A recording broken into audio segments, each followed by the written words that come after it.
أعوذ بالله من الشيطان الرجيم. بسم الله الرحمن الرحيم. وما من دابة في الأرض إلا على الله رزقها ويعلم مستقرها ومستودعها كل في كتاب مبين. وهو الذي خلق السماوات والأرض في 6 أيام وكان عرشه على الماء ليبلوكم أيكم أحسن عملا. ولئن قلت إنكم مبعوثون من بعد الموت ليقولن الذين كفروا إن هذا إلا سحر مبين. ولئن أخرنا عنهم العذاب إلى أمة معدودة ليقولن ما يحبسه ألا يوم يأتيهم ليس مصروفا عنهم وحاق بهم ما كانوا به يستهزئون. ولئن أذقنا الإنسان منا رحمة ثم نزعناها منه إنه ليئوس كفور. ولئن أذقناه نعماء بعد ضراء مسته ليقولن ذهب السيئات عني إنه لفرح فخور. إلا الذين صبروا وعملوا الصالحات أولئك لهم مغفرة وأجر كبير. فلعلك تارك بعض ما يوحى إليك وضائق به صدرك أن يقولوا لولا أنزل عليه كنز أو جاء معه ملك إنما أنت نذير والله على كل شيء وكيل. أم يقولون افتراه قل فأتوا ب10 سور مثله مفتريات وادعوا من استطعتم من دون الله إن كنتم صادقين. فإن لم يستجيبوا لكم فاعلموا أنما أنزل بعلم الله وأن لا إله إلا هو فهل أنتم مسلمون. من كان يريد الحياة الدنيا وزينتها نوفي إليهم أعمالهم فيها وهم فيها لا يبخسون. أولئك الذين ليس لهم في الآخرة إلا النار وحبط ما صنعوا فيها وباطل ما كانوا يعملون. أفمن كان على بينة من ربه ويتلوه شاهد منه ومن قبله كتاب موسى إماما ورحمة أولئك يؤمنون به ومن يكفر به من الأحزاب فالنار موعده فلا تك في مرية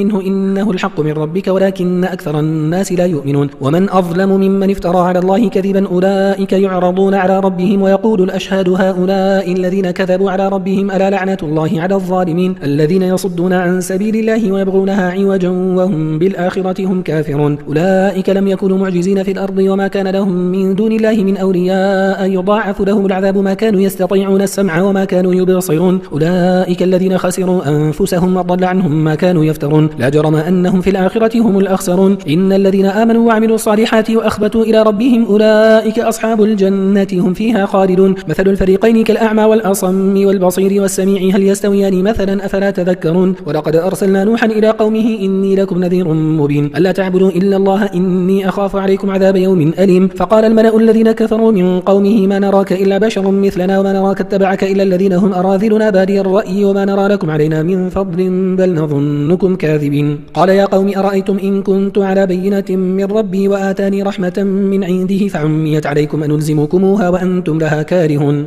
ويا قوم لا أسألكم عليه مالا إن أجري إلا على الله وما أنا بطارد الذين آمنوا إنهم ملاقو ربهم ولكني أراكم قوما تجهلون. ويا قوم من ينصرني من الله إن طردتهم أفلا تذكرون. ولا أقول لكم عندي خزائن الله ولا أعلم الغيب ولا أقول إني ملك ولا أقول للذين تزدري أعينكم لن يؤتيهم الله خيرا الله أعلم بما في أنفسهم إني إذا لمن الظالمين. قالوا يا نوح قد جادلتنا فأكثرت جدالنا فأتنا بما تعدنا إن كنت من الصادقين. قال إنما يأتيكم به الله إن شاء وما أنتم بمعجزين ولا ينفعكم نصحي إن أردت أن أنصح لكم إن كان الله يريد أن يغويكم هو ربكم وإليه ترجعون. أم يقولون افتراه قل إن افتريته فعلي إجرامي وأنا بريء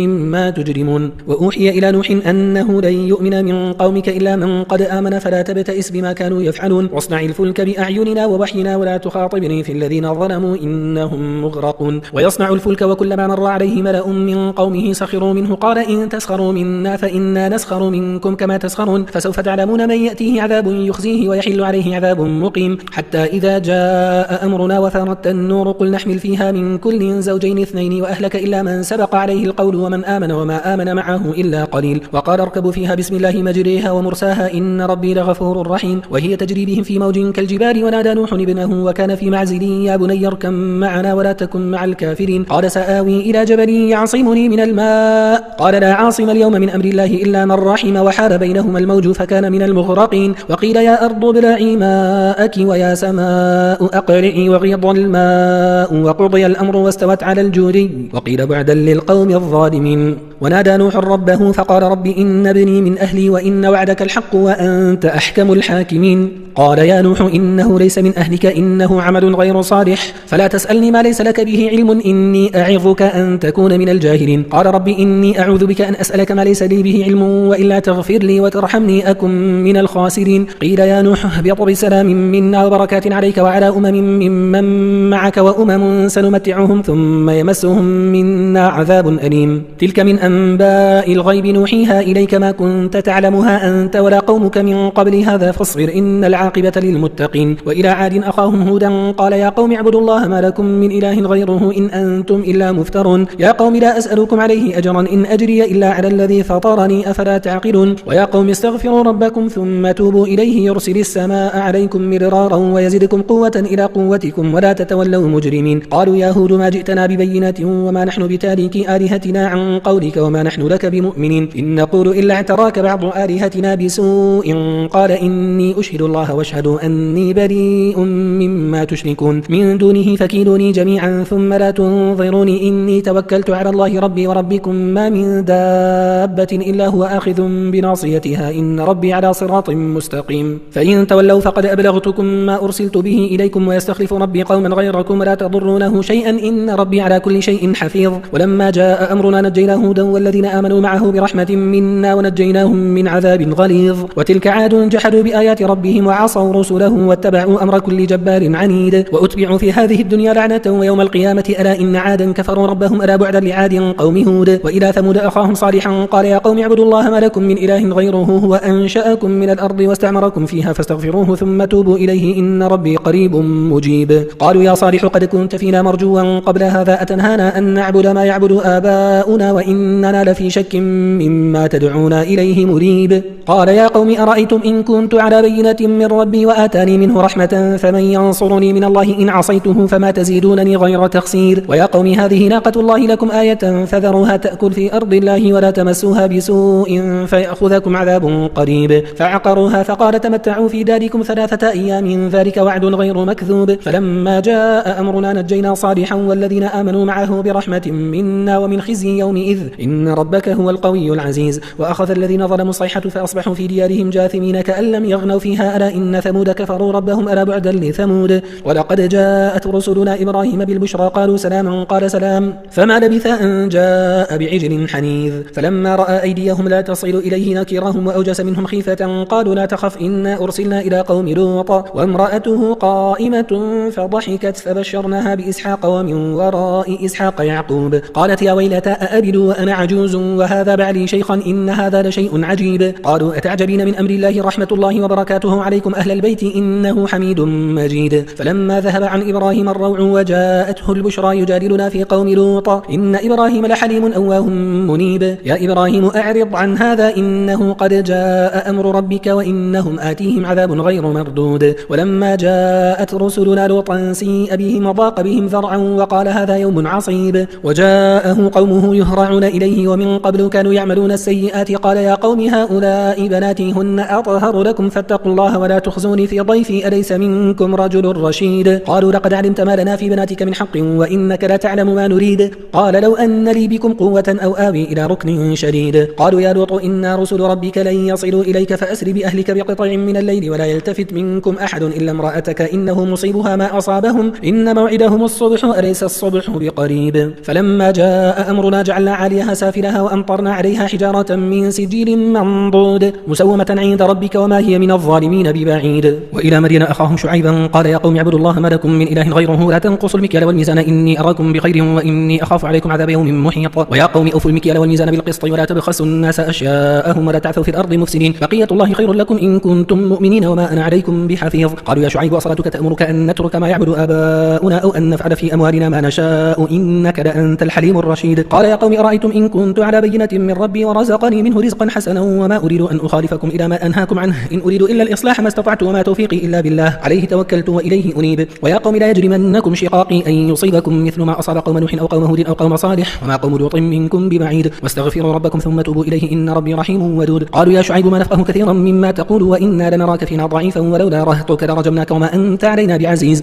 قال يا قوم أرهطي أعز عليكم من الله واتخذتموه وراءكم ظهريا إن ربي بما تعملون محيط. ويا قوم اعملوا على مكانتكم إني عامل سوف تعلمون من يأتيه عذاب يخزيه ومن هو كاذب وارتقبوا إني معكم رقيب. ولما جاء أمرنا نجينا شعيبا والذين آمنوا معه برحمة منا وأخذت الذين ظلموا الصيحة فأصبحوا في ديارهم جاثمين كأن لم يغنوا فيها ألا بعدا لمدين كما بعدت ثمود. ولقد أرسلنا موسى بآياتنا وسلطان مبين إلى فرعون وملئه فاتبعوا أمر فرعون وما أمر فرعون برشيد. يقدم قومه يوم القيامة فأوردهم النار وبئس الورد المورود وأتبعوا في هذه لعنة ويوم القيامة بئس الرفد المرفود. ذلك من أنباء القرى نقصه عليك منها قائم وحصيد وما ظلمناهم ولكن ظلموا أنفسهم فما أغنت عنهم آلهتهم التي يدعون من دون الله من شيء لما جاء أمر ربك وما زادوهم غير تتبيب وكذلك أخذ ربك إذا أخذ القرى وهي ظالمة إن أخذه أليم شديد إن في ذلك لآية لمن خاف عذاب الآخرة ذلك يوم مجموع له الناس وذلك يوم مشهود وما نؤخره إلا لأجل معدود يوم يأتي لا تكلم نفس إلا بإذنه فمنهم شقي وسعيد فأما الذين شقوا ففي النار لهم فيها زفير وشهيق خالدين فيها ما دامت السماوات والأرض إلا ما شاء ربك إن ربك فعال لما يريد وأما الذين سعدوا ففي الجنة خالدين فيها ما دامت السماوات والأرض إلا ما شاء ربك عطاء غير مجذوذ فلا تك في مرية مما يعبد هؤلاء ما يعبدون إلا كما يعبد آباؤهم من قبل وإنا لموفوهم نصيبهم غير منقوص ولقد آتينا موسى الكتاب فاختلف فيه ولولا كلمة سبقت من ربك لقضي بينهم وإنهم لفي شك منه مريب وإن كلا لما ليوفينهم ربك أعمالهم إنه بما يعملون خبير فاستقم كما أمرت ومن تاب معك ولا تطغوا إنه بما تعملون بصير ولا تركنوا إلى الذين ظلموا فتمسكم النار وما لكم من دون الله من أولياء ثم لا تنصرون وأقم الصلاة طرفي النهار وزلفا من الليل إن الحسنات يذهبن السيئات ذلك ذكرى للذاكرين واصبر فإن الله لا يضيع أجر المحسنين فلولا كان من القرون من قبلكم أولو بقية ينهون عن الفساد في الأرض إلا قليلا ممن أنجينا منهم واتبع الذين ظلموا ما أترفوا فيه وكانوا مجرمين وما كان ربك ليهلك القرى بظلم وأهلها مصلحون ولو شاء ربك لجعل الناس أمة واحدة ولا يزالون مختلفين إلا من رحم ربك ولذلك خلقهم وتمت كلمة ربك لأملأن جهنم من الجنة والناس أجمعين وكلا نقص عليك من أنباء الرسل ما نثبت به فؤادك وجاءك في هذه الحق وموعظة وذكرى للمؤمنين وقل للذين لا يؤمنون اعملوا على مكانتكم إنا عاملون وانتظروا إنا منتظرون ولله غيب السماوات والأرض وإليه يرجع الأمر كله فاعبده وتوكل عليه وما ربك بغافل عما تعملون بسم الله الرحمن الرحيم ألف لام را تلك آيات الكتاب المبين إنا أنزلناه قرآنا عربيا لعلكم تعقلون نحن نقص عليك أحسن القصص بما أوحينا إليك هذا القرآن وإن كنت من قبله لمن الغافلين إذ قال يوسف لأبيه يا أبت إني رأيت 11 كوكبا والشمس والقمر رأيتهم لي ساجدين قال يا بني لا تقصص رؤياك على إخوتك فيكيدوا لك كيدا إن الشيطان للإنسان عدو مبين وكذلك يجتبيك ربك ويعلمك من تأويل الأحاديث ويتم نعمته عليك وعلى آل يعقوب كما أتمها على أبويك من قبل إبراهيم وإسحاق إن ربك عليم حكيم لقد كان في يوسف وإخوته آيات للسائلين إذ قالوا ليوسف وأخوه أحب إلى أبينا منا ونحن عصبة إن أبانا لفي ضلال مبين اقتلوا يوسف أو اطرحوه أرضا يخل لكم وجه أبيكم وتكونوا من بعده قوما صالحين قال قائل منهم لا تقتلوا يوسف وألقوه في غيابة الجب يلتقطه بعض السيارة إن كنتم فاعلين قالوا يا أبانا ما لك لا تأمنا على يوسف وإنا له لناصح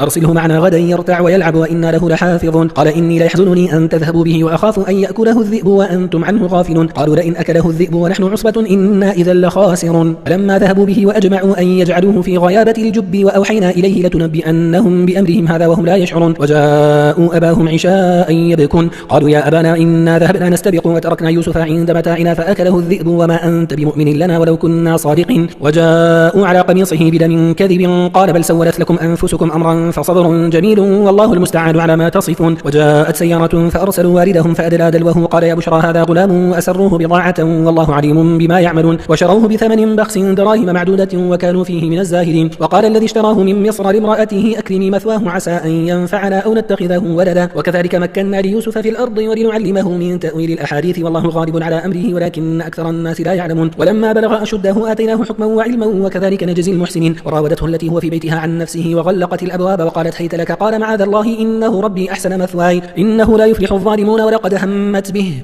وهم بها لولا أن رأى برهان ربه كذلك لنصرف عنه السوء والفحشاء إنه من عبادنا المخلصين واستبق الباب وقدت قميصه من دبر وألف يا سيدها لدى الباب قالت ما جزاء من أراد بأهلك سوءا إلا أن يسجن أو عذاب أليم قال هي راودتني عن نفسي وشهد شاهد من أهلها إن كان قميصه قد من قبل فصدقت وهو من الكاذبين وإن كان قميصه قد من دبر فكذبت وهو من الصادقين فلما رأى قميصه قد من دبر قال إنه من كيدكن إن كيدكن عظيم يوسف أعرض عن هذا واستغفري لذنبك إنك كنت من الخاطئين وقال نسوة في المدينة امرأة العزيز تراود فتاها عن نفسه قد شغفها حبا إنا لنراها في ضلال مبين فلما سمعت بمكرهن أرسلت إليهن وأعتدت لهن متكأ وآتت كل واحدة منهن سكينا وقالت اخرج عليهن فلما رأينه أكبرنه وقطعن أيديهن وقلن حاش لله ما هذا بشرا إن هذا إلا ملك كريم قالت فذلكن الذي لمتنني فيه ولقد راودته عن نفسه فاستعصم ولئن لم يفعل ما آمره ليسجنن وليكون من الصاغرين قال رب السجن أحب إلي مما يدعونني إليه وإلا تصرف عني كيدهن أصب إليهن وأكن من الجاهلين فاستجاب له ربه فصرف عنه كيدهن إنه هو السميع العليم ثم بدأ لهم من بعد ما رأوا الآيات ليسجننه حتى حين ودخل معه السجن فتيان قال أحدهما إني أراني أعصر خمرا وقال الآخر إني أراني تراني أحمل فوق رأسي خبزا تأكل الطير منه نبئنا بتأويله إنا نراك من المحسنين قال لا يأتيكما طعام ترزقانه إلا نبأتكما بتأويله قبل أن يأتيكما ذلكما مما علمني ربي إني تركت ملة قوم لا يؤمنون بالله وهم بالآخرة هم كافرون واتبعت ملة آبائي إبراهيم وإسحاق ويعقوب ما كان لنا أن نشرك بالله من شيء ذلك من فضل الله علينا وعلى الناس ولكن أكثر الناس لا يشكرون يا صاحبي السجن أأرباب متفرقون خير أم الله الواحد القهار ما تعبدون من دونه إلا أسماء سميتموها أنتم وآباؤكم ما أنزل الله بها من سلطان إن الحكم إلا لله أمر ألا تعبدوا إلا إياه ذلك الدين القيم ولكن أكثر الناس لا يعلمون يا صاحبي السجن أما أحدكما فيسقي ربه خمرا وأما الآخر فيصلب فتأكل الطير من رأسه قضي الأمر الذي فيه تستفتيان وقال للذي ظن أنه ناج منه اذكرني عند ربك فأنساه الشيطان ذكر ربه فلبث في السجن بضع سنين وقال الملك إني أرى 7 بقرات سمان يأكلهن 7 عجاف و7 سنبلات خضر وأخرى يابسات يا أيها الملأ أفتوني في رؤياي إن كنتم للرؤيا تعبرون قالوا أضغاث أحلام وما نحن بتأويل الأحلام بعالمين وقال الذي نجا منهما وادكر بعد أمة أنا أنبئكم بتأويله فأرسلون يوسف أيها الصديق أفتنا في 7 بقرات سمان يأكلهن 7 عجاف و7 سنبلات خضر وأخرى يابسات لعلي أرجع إلى الناس لعلهم يعلمون قال تزرعون 7 سنين دأبا فما حصدتم فذروه في سنبله إلا قليلا مما تأكلون ثم يأتي من بعد ذلك 7 شداد يأكل ما قدمتم لهن إلا قليلا مما تحصنون ثم يأتي من بعد ذلك عام فيه يغاث الناس وفيه يعصرون وقال الملك ائتوني به فلما جاءه الرسول قال ارجع إلى ربك فاسأله ما بال النسوة اللاتي قطعن أيديهن إن ربي بكيدهن عليم قال ما خطبكن إذ راوتن يوسف عن نفسه قلنا حاش لله ما علمنا عليه من سوء قالت امرأة العزيز الآن حصحص الحق أنا راودته عن نفسه وإنه لمن الصادقين ذلك ليعلم أني لم أخنه بالغيب وأن الله لا يهدي كيد الخائنين